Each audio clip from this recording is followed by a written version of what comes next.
আসসালামু আলাইকুম রহমতুল্লাহি ওয়াবারাকাতুহু। রহমতুল্লাহি ওবরাকাতুহ নাহমাদুহু ওয়া নুসাল্লি আলা রাসূলিহিল কারীম আম্মা বা'দু ফাআউযু বিল্লাহি মিনাশ শাইতানির রাজীম বিসমিল্লাহির রহমানির রহিম।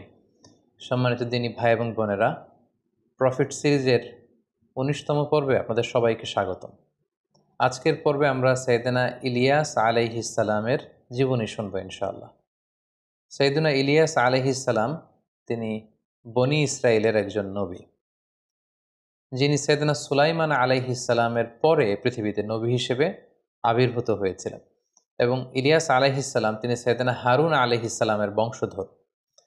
আল্লাহ তাআলা সাইয়েদনা ইলিয়াস আলাইহিসসালামকে সিরিয়ার রাজধানী দামেস্কের পাশে একটি শহর আছে, বেসিক্যালি এটি দামেস্ক শহর থেকে পশ্চিম পাশে অবস্থিত, যেটি বর্তমানে লেবাননের বাআলাবাক শহর নামে পরিচিত। এই বাআলাবাক এলাকাতে আল্লাহ তাআলা সাইয়েদনা ইলিয়াস আলাইহিসসালামকে নবী করে তিনি প্রেরণ করেছিলেন। এবং সাইয়েদনা সুলাইমান আলাইহিসসালামের ইন্তেকালের পরে পুরো বনি ইসরায়েলের রাজ্য দুই ভাগ হয়ে যায়। এক ভাগে বাইতুল মাকদাস সহ দক্ষিণ ফিলিস্তিনের যে এরিয়াগুলো সেটি থাকে, এবং আরেক ভাগে থাকে উত্তর ফিলিস্তিনের এলাকাগুলো। এবং সেখানে ওই এলাকার লোকেরা তারা বাআল নামে একটি মূর্তির পূজায় তারা নিমজ্জিত হয়। এবং বাআলটি ছিল মূলত তাদের ভাষায় একটি পুরুষ দেবতা, এবং সেটি ইরাকের ব্যাবিলন থেকে শুরু করে মিশর পর্যন্ত এই পুরো সাম্রাজ্যে, এই পুরো দেশগুলোতে তখন সেখানকার লোকজন এই বাআল দেবতা তার পূজায় তারা নিমজ্জিত হয়েছিল। এবং এই দেব দেবীর পূজা থেকে, এই পৌত্তলিকতা থেকে তাদেরকে মুক্তি দেওয়ার জন্য আল্লাহ তাআলা তাওহীদের দাওয়াত দিয়ে সাইয়েদনা ইলিয়াস আলাইহিসসালামকে ওই এলাকাতে তিনি প্রেরণ করেন। এবং সূরাতুল আনআমে এবং সূরাতুস সাফফাতে আল্লাহ তাআলা ইলিয়াস আলাইহিসসালামের কথা তিনি উল্লেখ করেছেন। এবং সূরাতুল আনআমে আল্লাহ তাআলা ইরশাদ করছেন, ওয়া যাকারিয়া ওয়া ইয়াহইয়া ওয়া ঈসা ওয়া ইলিয়াসা কুল্লুম মিনাস সলিহিন। এখানে তিনি কয়েকজন নবীর নামের সাথে সাইয়েদনা ইলিয়াস আলাইহিসসালামের নাম তিনি উল্লেখ করেছেন।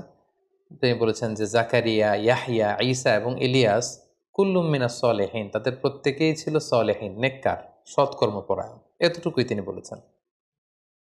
সূরাতু আস-সাফফাত এর ১২৩ নম্বর আয়াত থেকে শুরু করে ১৩৫ নম্বর আয়াত পর্যন্ত আল্লাহ তাআলা বেসিকলি ইলিয়াস আলাইহিসসালামকে তিনি বাআলাবাক শহরে যে পাঠিয়েছেন এবং তারা যে বাআল দেবতার পূজা করত, এই মূর্তিটির পূজা করত, তিনি কিভাবে দাওয়াত দিলেন, তার দাওয়াতের রিজেকশন কিভাবে হলো, খুব সংক্ষেপে তিনি সূরাতুস সাফফাতের ভেতরে সেটি তুলে ধরেছেন। যেমন আল্লাহ তাআলা বলছেন, ওয়া ইন্না ইলিয়াসা লামিনাল মুরসালিন। সূরাতুস সাফফাতে আল্লাহ বলছেন যে নিশ্চয়ই ইলিয়াস হচ্ছে রাসূলদের অন্তর্ভুক্ত। ইয ক্বালা লিকওমিহি আলা তাত্তাকুন। হে নবী, আপনি স্মরণ করুন সে সময়ের কথা যখন তিনি তার কওমকে ডেকে বলেছিল যে আলা তাত্তাকুন, তোমরা কি আল্লাহ তাআলাকে ভয় করবে না? আতাদউনা বাআলাও ওয়া তাযারুনা আহসানাল খালিকিন। সাইয়েদনা ইলিয়াস আলাইহিস সালাম তাদেরকে ডেকে বলল যে আতাদউনা বাআলা, তোমরা কি এই বাআলের কাছে চাও, তার কাছে দোয়া করো, তার কাছে তোমরা কামনা করো। ওয়া তাযারুনা আহসানাল খালিকিন, আর সর্বশ্রেষ্ঠ সৃষ্টিকর্তা আল্লাহ তাআলাকে তোমরা ভুলে যাচ্ছ। আল্লাহকে ব্যতি রেখে, আল্লাহকে বাদ দিয়ে, আল্লাহকে বর্জন করে তোমরা এই বাআল দেবতার কাছে যাচ্ছ। আল্লাহ রাব্বাকুম ও রাব্বা আবাইকুমুল আউয়ালিন, বরং আল্লাহ তাআলাই হচ্ছে তোমাদের রব, তিনি তোমাদের প্রতিপালক, এবং তোমাদের পূর্বপুরুষ, তোমাদের বাপদাদাদের প্রতিপালকও তিনি হচ্ছেন আল্লাহ। ফাকাযযাবুহু ফাইন্নাহুম লামুহদারুন। কিন্তু তারা সাইয়েদনা ইলিয়াস আলাইহিস সালামের এই দাওয়াতকে প্রত্যাখ্যান করলো, রিজেক্ট করলো, যেটা সব নবীদের ক্ষেত্রেই হয়েছে। তারা যখন কওমের লোকদেরকে তাওহীদের দাওয়াত দিয়েছে, তারা যখন একত্ববাদের দাওয়াত দিয়েছে, তারা যখন আখিরাতের দাওয়াত দিয়েছে, সাধারণত কওমের লোকেরা নবীদেরকে প্রত্যাখ্যান করেছে। ফাকাযযাবু, এবং বাআলাবাক শহরের লোকেরাও তাদের নবী সাইয়েদনা ইলিয়াস আলাইহিস সালামের দাওয়াতকে রিজেক্ট করলো। আল্লাহ তাআলা বললেন, ফাইন্নাহুম লামুহদারুন, আজকে এই পৃথিবীতে তোমরা আমার পাঠানো নবীর দাওয়াতকে প্রত্যাখ্যান করছো। ফাইন্নাহুম লামুহদারুন, অবশ্যই তারা সেদিন আযাবের সামনে উপস্থিত হবে, জাহান্নামে তাদেরকে উপস্থিত সেদিন করা হবে। ইল্লা ইবাদাল্লাহিল মুখলাসিন, তবে আল্লাহর একনিষ্ঠ বান্দা যারা, তারা ছাড়া।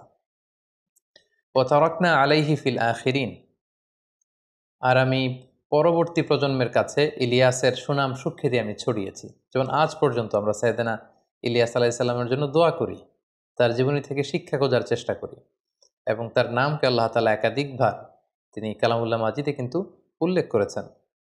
এরপর আল্লাহ তাআলা বললেন, সালামুন আলা ইলিয়াসিন, ইলিয়াসের উপর আল্লাহ তাআলা শান্তি বর্ষিত হোক।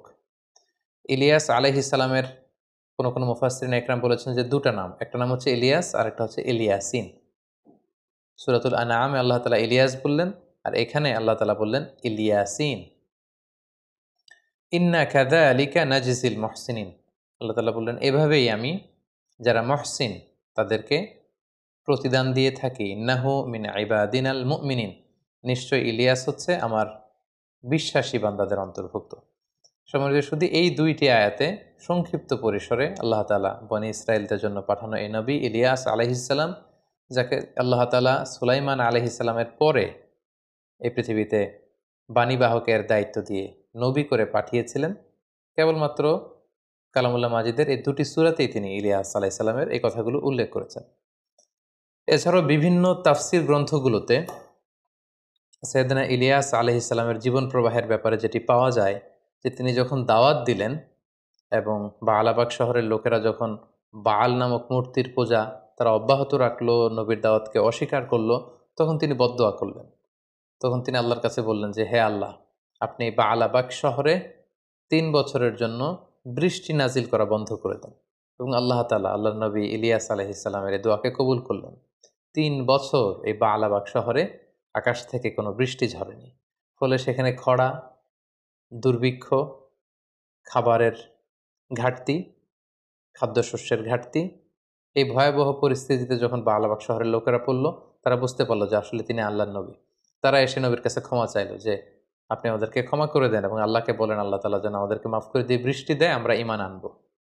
তখন আল্লাহ নবী ইলিয়াস আলাইহিস সালাম আল্লাহর কাছে দোয়া করলেন যে আল্লাহ, এই খরা দুর্ভিক্ষ আপনি এই বাআলাবাগ শহর থেকে উঠিয়ে নেন, আপনি বৃষ্টি দান করুন। আল্লাহ তাআলা নবীর দোয়া আবার কবুল করলেন, তিনি বৃষ্টি নাজিল করলেন। কিন্তু আবারও যখন বৃষ্টিতে বাআলাবাগ শহর সুজলা সুফলা শস্য শ্যামলা হয়ে উঠল, বনি ইসরায়েলের ওরা আবার তাদের আগের সেই শিরকি কার্যকলাপের দিকে ফিরে গেল এবং এভাবেই তারা এই পাপের কাজে নিমজ্জিত হচ্ছিল এবং সাইয়েদনা ইলিয়াস আলাইহিস সালামকে আল্লাহ তাআলা এই পৃথিবী থেকে উঠিয়ে নেন। কিছু তাফসিরে, বিভিন্ন তাফসির গ্রন্থগুলোতে ইলিয়াস আলাইহিস সালামের শেষ জীবনে কি ঘটেছিল এবং তার কওমের লোকদের সাথে আসলে কি ঘটেছিল, এই ঘটনাটুকু অনেক তাফসিরে এসেছে। সম্মানিত শুধু এই হচ্ছে কালামুল্লাহ মাজিদে বর্ণিত ইলিয়াস আলাইহিস সালামের ব্যাপারে খুব সংক্ষিপ্ত কিছু বর্ণনা। এ পর্যায়ে আমরা যদি ইলিয়াস আলাইহিস সালামের জীবনী থেকে কিছু লেসন খুঁজে বের করতে চাই, তাহলে আমরা সর্বপ্রথম এটা বলবো যে এই সমস্ত নবীদের ঘটনাগুলো আল্লাহ তাআলা কালামুল্লাহ মাজিদে স্থান দিয়েছেন এ কারণে যাতে করে তিনি তাদের ঘটনা বর্ণনা করবার মধ্য দিয়ে বিষ্ণু ঈসা ইসলামকে তিনি সান্ত্বনা দিতে পারেন। কারণ আমরা জানি শুরুর দিকে মক্কাতে রাসূল সাল্লাল্লাহু আলাইহি ওয়াসাল্লামের দাওয়াতকে প্রত্যাখ্যান করা হয়েছিল, তাকে পাগল গণক বলে গালি দেয়া হয়েছিল। রাসূল সাল্লাল্লাহু আলাইহি ওয়াসাল্লাম যাতে মনোবল হারিয়ে না ফেলেন, অধৈর্য যেন না হয়ে যান, তিনি যেন ধৈর্যশীল থাকেন, সেজন্য রাসূল সাল্লাল্লাহু আলাইহি ওয়াসাল্লামকে সান্ত্বনা দেওয়ার জন্য এই ঘটনাগুলো রাসূলুল্লাহ সাল্লাল্লাহু আলাইহি ওয়াসাল্লামকে শোনানো হয়েছে। কারণ একজন নবীর জন্য, একজন দাঈর জন্য রিজেকশন ইজ ভেরি কমন। এটা খুবই সিম্পল। নবীদের পুরো জীবনী দেখলে আমরা এটাই দেখি যে তারা যখন সত্যের বাণী প্রচার করেছেন, আখিরাতের কথা বলেছেন, তাদেরকে রিজেক্ট করা হয়েছে। সো এখানে আমাদের আসলে মনোবল হারানোর কিছু নেই, nothing to be disappointed. So আমাদের রেসপন্সিবিলিটি হচ্ছে to preach only, not to force. আমরা ফোর্স করব না, আমরা শুধু প্রচার করে যাব। আস-সা'য়ু মিন্না ওয়াল ইতমামু মিনাল্লাহ। আমাদের কাজ হচ্ছে চেষ্টা করা, সফলতা দেওয়ার মালিক হচ্ছেন আল্লাহ তাআলা। আল্লাহ তাআলা কোরআনে বলেছেন, ইন্নাকা লা তাহদি মান আহবাবতা ওয়ালাকিন্নাল্লাহা ইয়াহদি মান ইয়াশা। হে নবী, আপনি যাকে চাইবেন তাকে হেদায়েত দিতে পারবেন না, হেদায়েত দেওয়ার মালিক হচ্ছেন কেবলমাত্র আল্লাহ তাআলা। তাহলে এই শিক্ষাটা আমরা পেলাম যে রিজেকশন ইজ ভেরি কমন, কিন্তু একজন দাঈ তার কাজ হচ্ছে দাওয়া পৌঁছে দেওয়া, just to preach, not to force. 2 number যে ব্যাপারটি আমরা ইলিয়াস আলাইহিস সালামের জীবনী থেকে জানতে পারি সেটা হচ্ছে শিরক হচ্ছে সবচাইতে বড় পাপ এবং সেই পাপেই কিন্তু বাআলাবাগ নগরীর লোকেরা, ইলিয়াস আলাইহিস সালামের কওমের লোকেরা নিমজ্জিত ছিল এবং তারা স্পেশাল একটা দেবতার পূজা করত। এই দেবতাটার নাম হচ্ছে বাআল এবং এই বাআলের নামেই আজও লেবাননের একটা শহর আছে বাআলাবাগ। বা আলাবাগ সিটি নামে আজও এই শহরটি কিন্তু সেখানে রয়েছে, অনেক প্রাচীন একটি শহর। এবং এই শিরকের গুনাহ আল্লাহ তাআলা কিন্তু কখনো ক্ষমা করেন না। ইন্নাল্লাহ লা ইয়াগফিরু আন ইউশরাকা বিহি ওয়া ইয়াগফিরু মা দুনা যালিকা লিমান ইয়াশা। আল্লাহ তাআলা চাইলে সব গুনাহ ক্ষমা করে দেন, কিন্তু তিনি শিরকের গুনাহ ক্ষমা করেন না, কারণ এটা সব পাপের সবচাইতে বড় পাপ, ভয়ঙ্করতম পাপ। এবং এই পাপ থেকে মানুষকে মুক্ত করবার জন্য, আল্লাহর পরিচয় দেবার জন্যই কিন্তু আল্লাহ তাআলা নবী রাসূলদেরকে পৃথিবীতে প্রেরণ করেছেন। এবং সকল নবীদের দাওয়াত কিন্তু একই রকম ছিল। তৃতীয়ত যে শিক্ষাটা আমরা পাই সেটা হচ্ছে সব নবীর একই দাওয়াত। সব নবী মূলত এসেছেন বান্দাদের সাথে আল্লাহ তাআলার একটা সম্পর্ক তৈরি করে দেবার জন্য। হাজারো দেব দেবী, হাজারো খোদাকে বাদ দিয়ে এক খোদা, এক স্রষ্টার কাছে যেন আমরা অবনমিত হই, আমরা যেন আত্মসমর্পণ করি, আমরা যেন সারেন্ডার করি। এই শিক্ষাটা, এই তাওহীদের শিক্ষা, এই তাওহীদের বীজ আমাদের হৃদয়ে বপন করবার জন্যই কিন্তু যুগে যুগে আল্লাহ তাআলা নবী রাসূলদেরকে প্রেরণ করেছেন। এবং ইলিয়াস আলাইহিস সালামও একই কাজ করেছেন, দ্য সেম মিশন। বালাবাগ শহরে তিনিও কিন্তু সেই তাওহীদের দাওয়াত দিয়েছেন, এক আল্লাহর পথে মানুষকে তিনি ডেকেছেন এবং সকল সৃষ্টির গোলামের জিনজির থেকে মুক্ত হয়ে এক আল্লাহর দাস কিন্তু নবীরা আমাদেরকে বানাতে চেয়েছিলেন। আমরা যেন সব সময় সে আল্লাহ তাআলার কাছে চাই, আল্লাহর কাছে যেন আমরা ফিরে আসি। আল্লাহ তাআলা আমাদের সবাইকে কথাগুলো বোঝার ও আমল করার তৌফিক দান করুক। হাদা মা ইনদি ওয়াল ইলমু ইনদাল্লাহ আলাইহি তাওয়াক্কালতু ওয়া ইলাইহি উনীব। ওয়াসসালামু আলাইকুম ওয়া রাহমাতুল্লাহি